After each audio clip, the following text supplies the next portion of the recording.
Our Nabi sallallahu alayhi wasallam gave us 5 steps in order to execute any plan. The 5-step prophetic plan. So anytime we have something we need to do, go back to this hadith.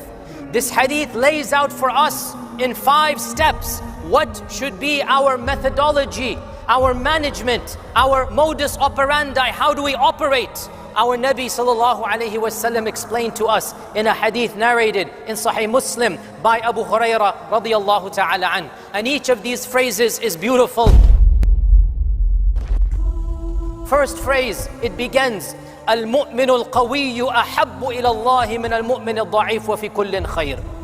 The skilled believer, the powerful believer, the believer who knows something, is armed, is equipped with anything, is better than the believer who does not have those skills. And both of them are good. This is the first point. We need to acquire strength, skills. Al-mu'min al-qawi, the stronger believer. Stronger in what?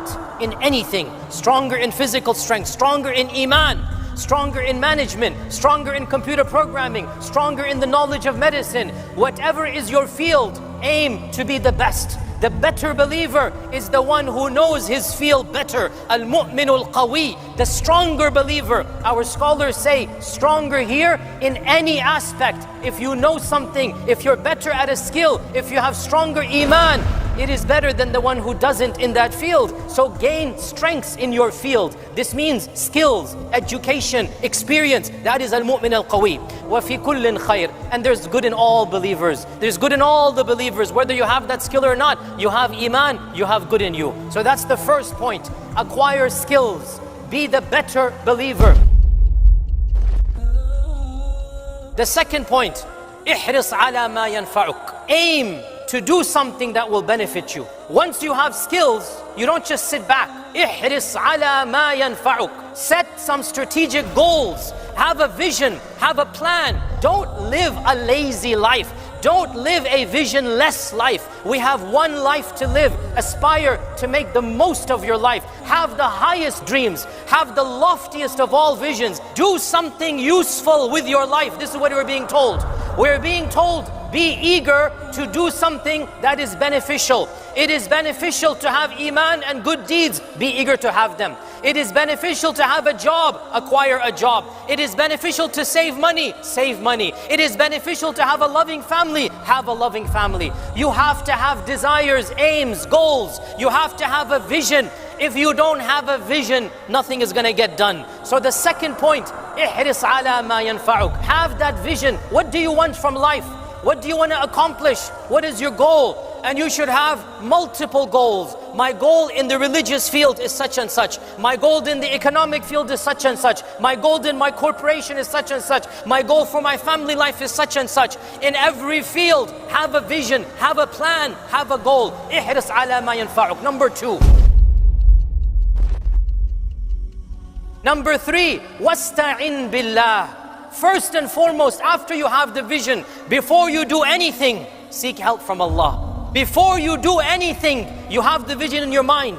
It's in your head. You have it in your goal. What should you do? Raise your hands to Allah and make dua. Ista'in billah. Iyaka na'budu wa iyaka nasta'in. Raise your hands to Allah. Make dua. Ask Allah. Beg Allah. Tahajjud, dua, dhikr, sadaqah. Ista'in billah. Seek the help of Allah. Our scholars say you seek the help first and foremost by praying istikhara for that vision and goal. Pray istikhara. Oh Allah, is this vision good for me? I want to be the CEO of my own company. That's my vision. Pray istikhara. Oh Allah, if it's best for me to be the CEO of my company, make it happen for me. Then make dua to Allah. Always make dua to Allah. Then make it blessed. Make it easy for you. Allow this door to open up. Ista'in billah. That is point number 3.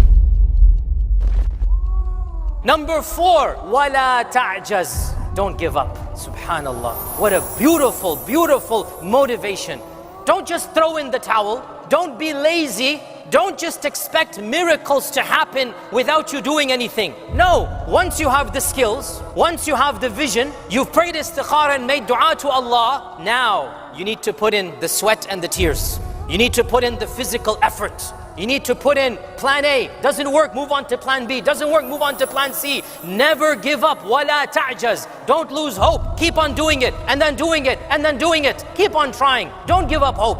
And then suppose you don't get to that goal, or suppose something else happens, or suppose some type of mini misfortune happens along the way. Our Prophet ﷺ has the advice for us, which is the backup plan for your psychology, the backup plan for how you view the world. فَإِنْ أَصَابَكَ شَيْءٍ. If something else happens, you wanted to open your company, guess what? It didn't happen, and you continued in your job. You didn't open your company. You tried, whatever, it didn't work out. And khalas, the door is permanently closed, not because of you. Sometimes it's beyond your control. Okay, it's closed now. So our Prophet ﷺ said, if something else happens, then don't go back and rethink. Oh, maybe if I did this, maybe if I did that.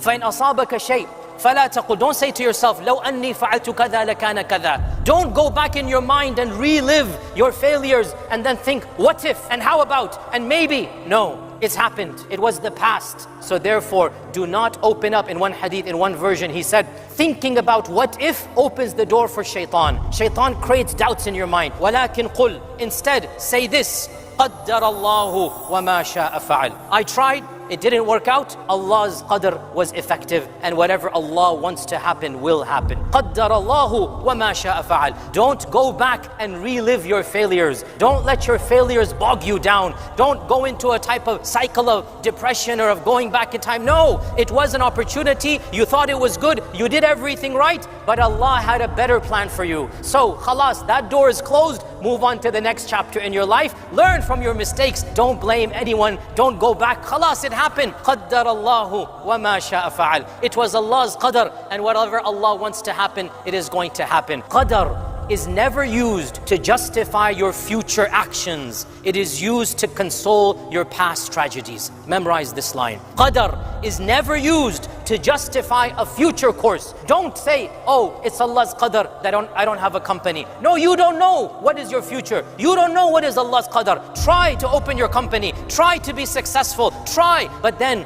qadr can be used for the past. Oh, I tried, it didn't work. قَدَّرَ اللَّهُ مَا شَاءَ فَعَلْ. I move on to something else. Never justify a future decision based upon qadr. That is a misuse and an abuse of qadr. Rather, qadr can be used to console yourself for a tragedy of yesterday, for a calamity of a few years ago. You can say, oh, qaddar Allah, that accident happened, I lost money in the stocks, such and such. Qaddar Allah wa ma sha'a fa'al. Okay, that's in the past. As for the future, you do not know Allah's qadar. So expect the best from Allah's qadar and strive to get the best qadar. And inshaAllah ta'ala, whichever path you go, it will be for your best qadar. Even if you don't arrive at the qadar you wanted, Allah's qadar for you will be better than your vision of your qadar for yourself. What Allah has chosen for you is better than what you have chosen for yourself. But you need to trust Allah and you need to have the positive thoughts of Allah. So you put in the effort, you have that high vision, and whichever path you find yourself in and wherever you end up, it will be Allah's qadar that is better for you. And you only ended up there because you had positive thoughts of Allah and positive thoughts of qadar. This is the simple 5-step plan. It is the foolproof methodology for our lives, for every aspect, for every facet, for every single arena.